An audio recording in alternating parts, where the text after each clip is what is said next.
Okay, कल हमने line, arc, circle, rectangle, polygon, slot command किया था, साथ हमने फिलेट चैम्बर भी किया था। आज हम बाकी कमांड पूरे करेंगे और कुछ मॉडिफाई भी। नेक्स्ट कमांड हम इसमें सीखेंगे एलिप्स का। एलिप्स जैसे कि आप जानते हैं एक सर्कल नहीं होता, एक अंडाकार शेप होती है जिसे हम एलिप्स बोलते हैं। जब आप एलिप्स का कमांड देते हैं तो ये आपसे कहता है कि सेंटर पॉइंट बताओ, हमने बता दिया। ये पूछता है रेडियस 1 बताओ, रेडियस 2 बताओ। इसमें रेडियस 1 ये मान रहा है इसको और रेडियस 2 मान रहा है इसको, है ना। तो हम, और आप देखो ओरिजिन पॉइंट पे हमारे कोऑर्डिनेट 0 0 दिखा रहा है क्योंकि आपने ठीक इसके सेंटर ओरिजिन पॉइंट पे लिया था। ओके, ये आपका एलिप्स होता है। एलिप्स कमांड के साथ हमें इसमें दिया गया है पार्शियल एलिप्स। पार्शियल एलिप्स मतलब एलिप्स तो मुझे चाहिए लेकिन पूरा एलिप्स नहीं चाहिए। मैंने क्या किया, यहाँ से सेंटर पॉइंट बताया पहले और यहाँ से हमने ये बना दिया। क्योंकि ये पूरा एलिप्स ना बन के उसका एक टुकड़ा बना, हिस्सा बना, इसको बोला जाएगा पार्शियल एलिप्स, है ना। ये देखिए, ये मैंने बना दिया तो ये एक कप के जैसी शेप दिखाई दे रही है।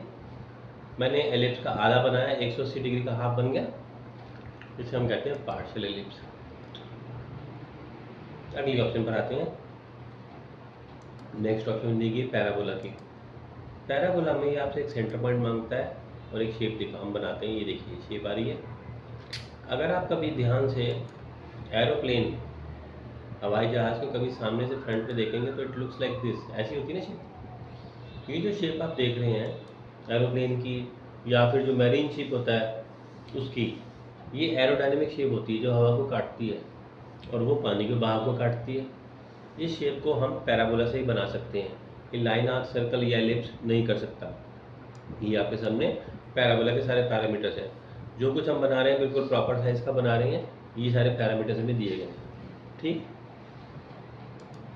पैरामीटर पैराबोला के बाद हमारे पास नेक्स्ट ऑप्शन कोनिक का है।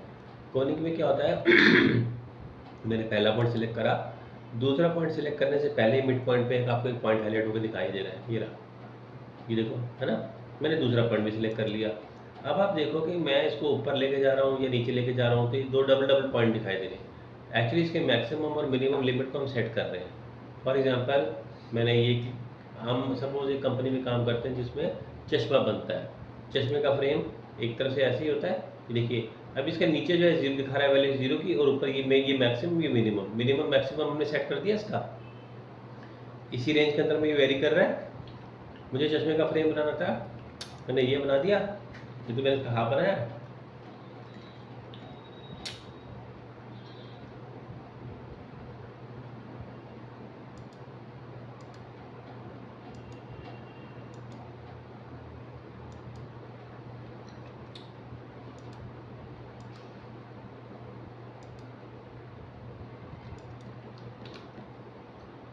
मिरर का मान अभी करवाया नहीं, करवाऊंगा मिरर का मान ऑटो कैट के जैसे ही है, देंगे मिरर कर देंगे।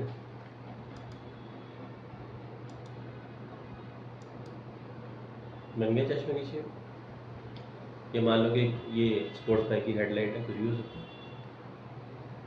ठीक है, इतनी तरह की आर्ट्स हमें इसलिए दी गई क्योंकि जब हम आगे काम करेंगे, हर एक मॉडलिंग में कुछ भी अब बनाया शुरू में तो स्केच ही तैयार होता है, और जब उसका स्केच ही नहीं बना पाओगे तो बाकी तो क्या बनेगा। इसलिए आपको इतनी तरह की यहाँ पे शेप दी गई है। नेक्स्ट कमांड हम सीखेंगे, इसका नाम है पॉइंट। पॉइंट पॉइंट जब मैंने दिया तो आप कहीं पे भी क्लिक करें, पॉइंट लग गया। इस पॉइंट की लोकेशन दिखा रहा है ये। मैंने इसके अगर एक्स वाई कोऑर्डिनेट को बदल दिया, 100 कर दिया, 100 कर दिया, 100 पे आ गया। ये नेगेटिव 100 था, मैंने इसको पॉजिटिव 100 कर दिया, उधर चला गया। इसका मतलब जो हम पॉइंट लगा रहे हैं उसको हम प्रॉपर वैल्यू देख लगा सकते हैं। मैंने एक पॉइंट लगाया, इस तरह से मैंने दूसरा लगाया, तीसरा लगाया, चौथा लगाया। आप ये एज्यूम कर लो कि ये सभी पॉइंट को मैं प्रॉपर कोऑर्डिनेट की वैल्यू देके लगा रहा हूँ। ठीक है, मैं हर किसी की वैल्यू दूंगा तो टाइम बहुत लग जाएगा। मैंने प्रॉपर पोजीशन करी कोऑर्डिनेट्स की वैल्यू देके। अपने पास एक कमांड है स्प्लाइन का। स्प्लाइन कमांड में सपोज हम एक कंपनी में काम करते हैं जहाँ पे कार की इंडिकेटर्स या हेडलाइट बनते हैं। हमें बोला गया कि आपने इन सब पॉइंट्स को जोड़ते हुए एक शेप बना के देनी है, वो हम फाइनल करेंगे। इन सब पॉइंट को अगर मैं लाइन से जोड़ूँ, आर्क से जोड़ूँ या सर्कल से जोड़ूँ, किसी से भी जोड़ूँ, ऐसी शेप तो नहीं आ पाएगी। ये जो शेप है ये हमें फ्लेक्सिबिलिटी दे रही है फ्री हैंड कर्व की, लेकिन है ज्योमेट्रिक कर्व। जब आप मशीन में लगाते हैं तो फ्री मशीन में तो ज्योमेट्रिक को अंडरस्टैंड करता है ना। आप कोई चित्रकारी करके लगा दोगे तो मशीन थोड़ी समझेगी उसको, वो समझेगी ज्योमेट्रिक ऑब्जेक्ट को। तो जो स्प्लाइन है ये एक ऐसी कर्व है जो फ्री हैंड के जैसे काम करती है, मगर होती ये एक ज्योमेट्रिक कर्व ही है। देखो मैंने इसको लगाया, बन गया। अगर इसमें देखो जैसे मैंने क्लिक किया तो ये पॉइंट दिखाई दे रहे हैं। मैंने यहाँ पे जाके ये एरो पे क्लिक करा और ये देखा आपने, मैं इसका एंगल बदल पा रहा हूँ। मैं एंगल यहाँ से बदल सकता हूँ और यहाँ से बदल सकता हूँ।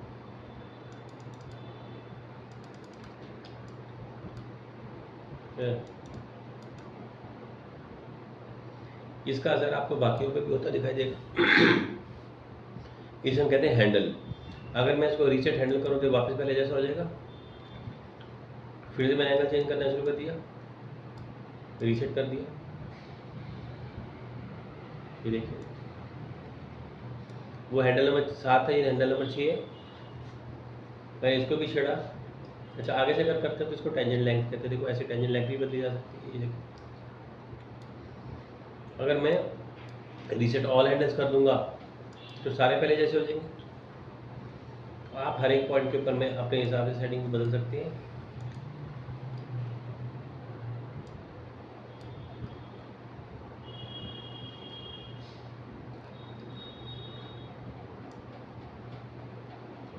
ठीक है जी। ये रिलैक्स करने में थोड़ी सी लूज पड़ जाती है। रीसेट ऑल हैंडल्स करेंगे सारे चले जाएंगे, रीसेट दिस हैंडल करेंगे करेंट हैंडल पे जाएगा। यहाँ पे आप ये नंबर 5 था, मैंने 6 करा, 7 करा, 8 करा, ये अपने आप हैंडल चेंज करता जा रहा है। तो अभी मेरे पास सेटिंग है जो नंबर 12 हैंडल की है, वो देखो पूरा नंबर 12 है ना।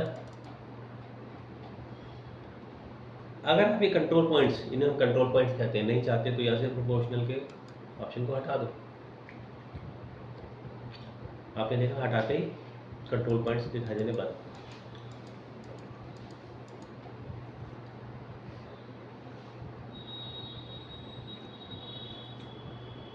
ठीक है।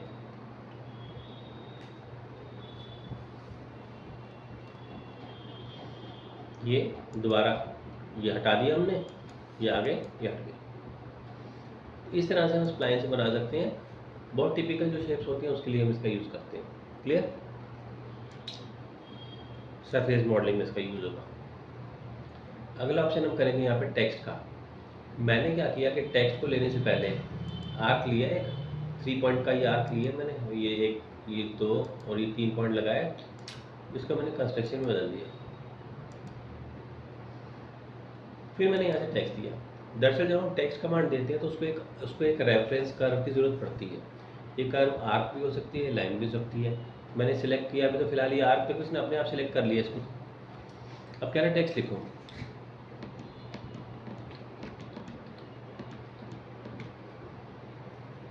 टेक्स्ट लिखा तो आ रहा है, बहुत छोटा आ रहा है।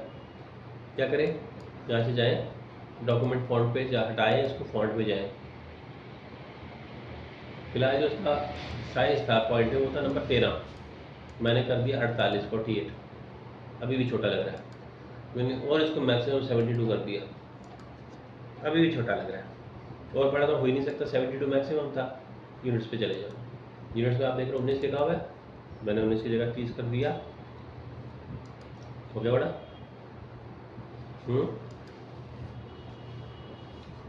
आपको फॉन्ट बदलना है, बदल दो। आपको इसका स्टाइल बदलना, बदल सकते हैं। इधर देखो, centre align, right align, left align, distribute. ठीक है। अगर मैं इसको कम कर रहा हूँ तो ये देखो ऐसे कंप्रेस हो रहा है, एक्सपैंड खींच रहे हैं उसको, हमने स्ट्रेच कर दिया। जैसे आपने देखा आजकल की जो कार आती हैं, कार के पीछे हैरियर ऐसे लिखा होता है ना, मेटालिक वर्ड्स के अंदर में, इस तरह से या तो स्क्वीज किया जाता है या उसको खींचा जाता है ऐसे। इसमें आर्क का क्या मतलब हुआ? आर्क के साथ ही तो उसने शेप ली है। मैंने इसे तो लाइन में लगा के नहीं दिखाया आपको, नहीं तो लाइन में तो सीधा बनता ही वैसे ही बनता, वैसे भी सीधा ही है। आर्क लगा के देखा तो हमें समझ आया कि हुआ क्या। ठीक,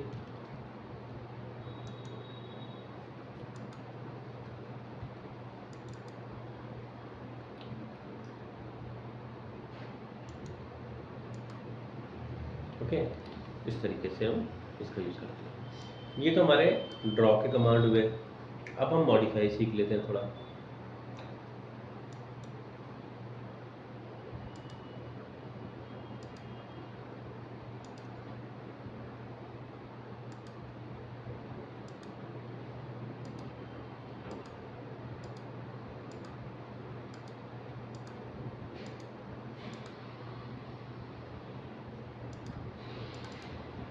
सबसे पहला कमांड ट्रिम। ट्रिम हम कटिंग के लिए यूज़ करते हैं। जब आप ट्रिम देते हो तो ये हमारे पास 5 ऑप्शंस आती हैं। नंबर 1 पे है पावर ट्रिम। पावर ट्रिम में आप अपने बटन को प्रेस करके रखोगे और जिस चीज़ के ऊपर से लेके जाओगे टच करते हुए, वो ट्रिम भी कर देगा और इरेज भी कर देगा, ये मिटाने का काम भी करता है। ठीक। Number 2 corner. कॉर्नर में आप तो कोई भी 2 लाइन को सिलेक्ट करो। जैसे मैंने एक इसे सिलेक्ट किया और एक इसे सिलेक्ट किया, इसे सिलेक्ट किया और इसे, तो इन दोनों का कॉर्नर बना रहा है। इसको सिलेक्ट करूँगा तो इसके साथ कॉर्नर बनाएगा। प्रीव्यू दिखा देता है ये आपको। तो जैसे ऑटोकैड में हम फिलेट रेडियस के 0 रेडियस के साथ में कॉर्नर बना लेते थे, ऐसे कॉर्नर बन जाएगा। कोई भी 2 लाइन सिलेक्ट करो आप, जो आगे जाके मिलती हो, इसको और इसको लिया वापस, देख लो पहले जैसे कर दिया मैंने इसको, जैसे पहले था, है ना। ओके। अगला ऑप्शन है ट्रिम अवे इनसाइड। ये तीसरी और चौथे नंबर की जो ऑप्शन है, trim away inside, trim away outside, इसके लिए आपको 2 सेट ऑफ लाइन को सिलेक्ट करना पड़ेगा, 2 को। ऐसा करने से क्या होगा कि हमने दिया ट्रिम, मैंने एक सिलेक्ट कर लिया इसे और एक सिलेक्ट कर लिया इसे, ट्रिम अवे इनसाइड दिया। अब आप देखो जब मैं यहाँ क्लिक कर रहा हूँ, बीच वाला हिस्सा हाईलाइट हो रहा है, मतलब अंदर वाला हिस्सा ट्रिम होएगा, क्योंकि आपने ये लाइन और ये लाइन ली थी ना। चाहे आप बाहर क्लिक करो चाहे अंदर क्लिक करो, हिस्सा वही वाला ट्रिम होएगा। और ट्रिम अवे आउटसाइड में उल्टा है, इसमें आपका बाहर वाला हिस्सा जाएगा। आप चाहे अंदर क्लिक करो चाहे बाहर क्लिक करो, जाएगा बाहर वाला हिस्सा। ओके, ठीक है जी। लास्ट ऑप्शन है ट्रिम टू क्लोजेस्ट। जैसे ऑटोकैड में हम TR डबल एंटर किया करते थे, तो ट्रिम टू क्लोजेस्ट में क्या होगा, जिस पॉइंट को आप सिलेक्ट करेंगे वो पॉइंट हटता जाएगा।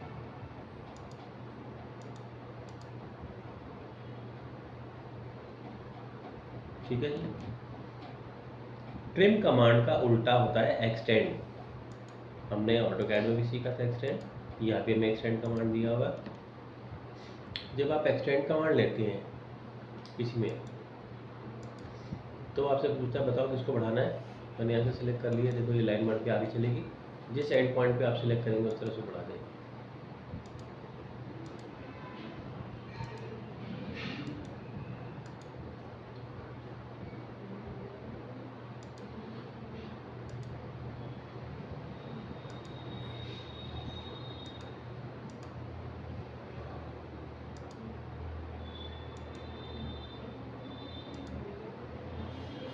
ठीक है, आप किसी भी चीज़ को ट्रिम कर सकते हो।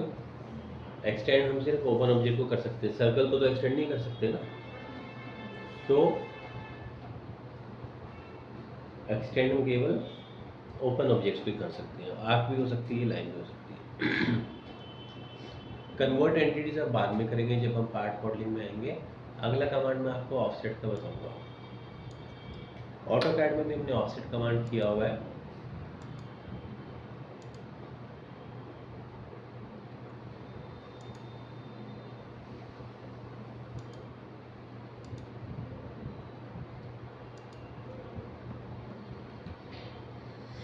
कमांड ऑफसेट, इसने पूछा डिस्टेंस बताओ, हमने कहा 10 mm। आपने लाइन सेलेक्ट करी, 10 mm की दूरी पर बन रहा है, बढ़ा दिया। इस तरफ चाहिए, उस तरफ चाहिए, आपने कहा दोनों तरफ चाहिए, बाय डायरेक्शनल। पहले मैंने सिलेक्ट चेंज करा, पूरे पे आ गया, बाय डायरेक्शनल करा, दोनों पे आ गया। आपने इस बात पर ध्यान दिया, नीचे जो कैप एंड का ऑप्शन है, जब तक मैंने बाय डायरेक्शन को सिलेक्ट नहीं किया था तब तक ये ऑप्शन ऑफ था। इसके ऑन करते ही आ गया। कैप एंड का मतलब है कि इसके एंड पॉइंट को खुला छोड़ना है, बंद रखना है। मैंने कहा बंद रखना है, तो आग से बंद हो गया, लाइन से किया तो लाइन से बंद हो गया, खुला छोड़ना है तो खुला छोड़ दो। ठीक। ऑप्शन है मेक बेस कंस्ट्रक्शन, जिस लाइन को हमने सबसे पहले लगाया था उसको बेस लाइन मान लेगा, कंस्ट्रक्शन में बदल देगा सेंटर लाइन की जैसे, और ओके करा दिया, बन गया। आप किसी भी चीज़ को ऑफसेट कर सकते हो, फिर चाहे क्लोज हो चाहे ओपन हो। ये देखो,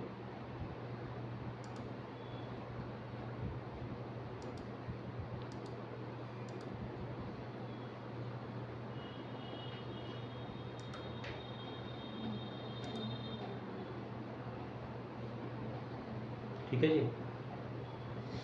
ऑफसेट कमांड था। इससे अगला कमांड हम करेंगे मिरर का। मिरर कमांड जस्ट ऑटोकैड के जैसा ही है, सेम टू सेम। अभी तक तो आप समझो ऑटोकैड ही चल रहा है एक तरीके से।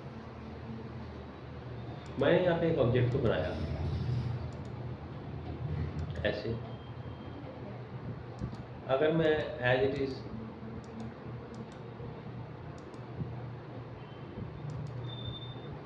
मुझे दूसरी तरफ ही चाहिए तो हम कॉपी से बना सकते हैं सेम टू सेम कॉपी। मगर मैं ये बोलूँगा जो स्टेप इसमें लेफ्ट में दिखाई दे रहे हैं वो तो मुझे राइट पे चाहिए, मिरर कमांड देना पड़ेगा। कमांड है मिरर। आप चाहो तो ऑब्जेक्ट को पहले से एडवांस में सिलेक्ट कर सकते हैं, मिरर बाद में दिया। इसे हम कहते हैं कलेक्टर। कलेक्टर इस समय एक्टिव ये वाला है, वो आपसे पूछ रहा है एंटिटीज टू मिरर, कौन सी ऑब्जेक्ट मिरर करनी है, ये वाली करनी थी। मिरर अबाउट, इस पर क्लिक किया तो ये एक्टिवेट हो गया। अब हम मिरर लाइन बता रहे हो, मैंने इसको सिलेक्ट करा, हो गया मिरर। आपने कॉपी ऑप्शन रखा था, दूसरा मिलेगा। कॉपी ऑप्शन ना रखते ये भी जाता।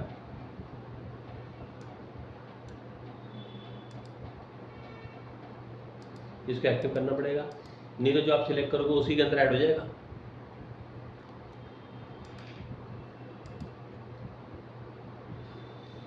ठीक है। अगर मुझे कुछ गैप पे रखना होता फिर क्या करते, फिर आप वही करते, यहाँ पे कंस्ट्रक्शन लाइन को लगाना पड़ता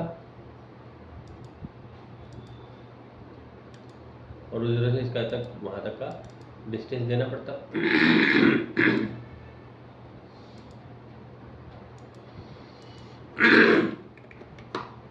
अगर मुझे 200 का डिस्टेंस मेंटेन करना है तो मुझे ये काम करना भी तो पड़ेगा ना।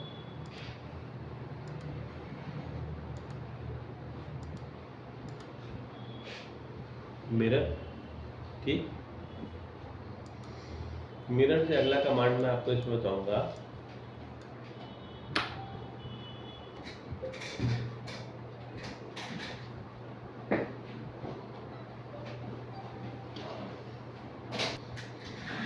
अगला कमांड मूव का करेंगे। सिंपल ऑटोकैड जैसे चल रहा है सब कुछ। मेरे पास एक बड़ा बॉक्स है, एक मेरे पास छोटा बॉक्स है।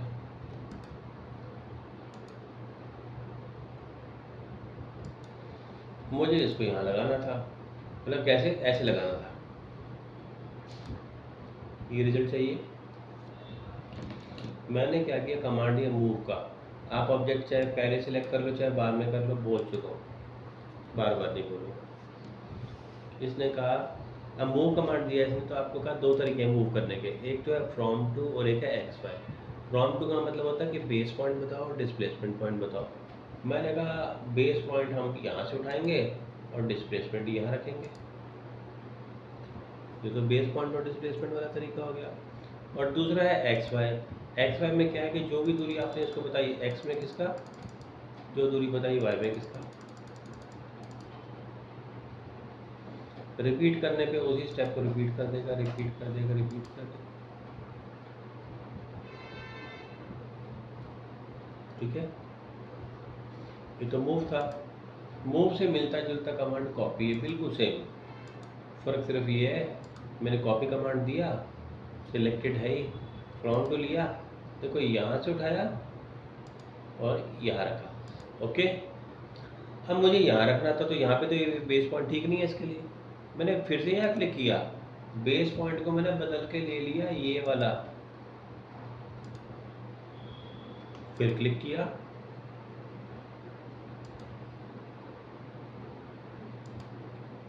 फिर क्लिक किया, बेस पॉइंट बदलता जा रहा हूँ मैं, मुझे बार बार कमांड देने की जरूरत नहीं पड़ रही। अच्छा, ऐसा नहीं कि एक कॉपी एक बार में एक ही बनती है। मैंने इसकी देखो ये बेस पॉइंट निकाला,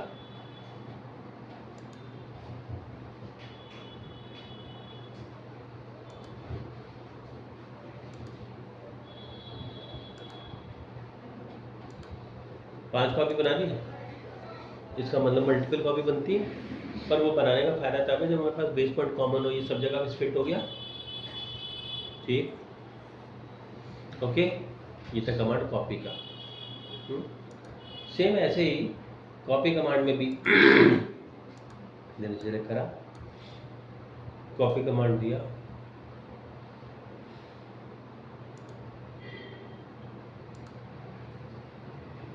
एक्स वाई ले लिया,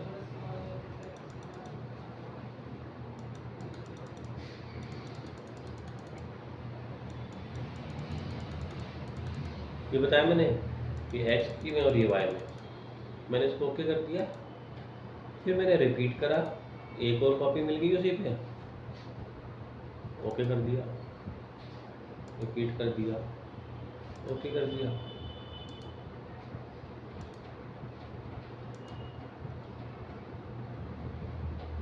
ठीक, कॉपी। इससे अगला कमांड हम सीखेंगे रोटेट का। रोटेट, बेस पॉइंट बताओ, मैंने कहा ये बेस पॉइंट रखेंगे, उसने कहा एंगल बताओ, हमने कहा ये एंगल रखेंगे, ऑटोकैड जैसे ही हो गया रोटेट, अंडू कर दिया। अगला कमांड हमने दिया यहाँ से स्केल का। स्केल कमांड में हम किसी भी ऑब्जेक्ट के साइज को छोटा या बड़ा कर सकते हैं प्रोपोर्शनेटली। स्केल कमांड दिया आपने, इसने कहा बेस पॉइंट बताओ, जरूरी नहीं कि बेस पॉइंट हम इसी ऑब्जेक्ट के ऊपर ले, ऐसे कोई कंडीशन नहीं है। मैंने बेस पॉइंट यहाँ ले लिया, लो, उसने कहा कि आपको क्या करना है, छोटा करना है, बड़ा करना है। मैंने इसके साइज को 0.5 करा, तो इसका छोटा हाफ हो रहा है, इसका हाफ कर दिया उसने। अगर आप कह रहे हो कि मेरे को कॉपी चाहिए, कॉपी का मतलब दोनों चाहिए, है ना। अच्छा, कितनी कॉपी चाहिए, मैंने कहा 2 कॉपी चाहिए।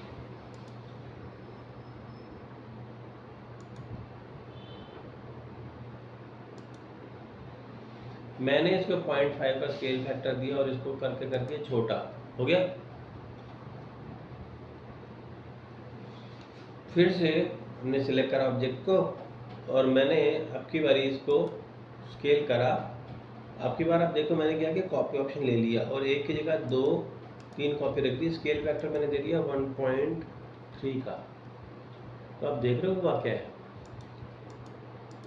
मतलब इसने उसका 60% बढ़ा के ये, फिर 60% बढ़ा के ये, मैं 3 और 4 कॉपी दे रहा हूँ तो आगे बढ़ता जा रहा है, देख रहे हैं।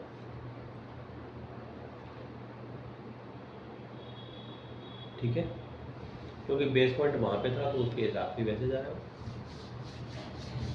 आप ऑटोकैड में सिर्फ एक कॉपी बना सकते थे उसकी, इसमें आप स्केल के अंदर में उसके मल्टीपल कॉपीज बना सकते हैं।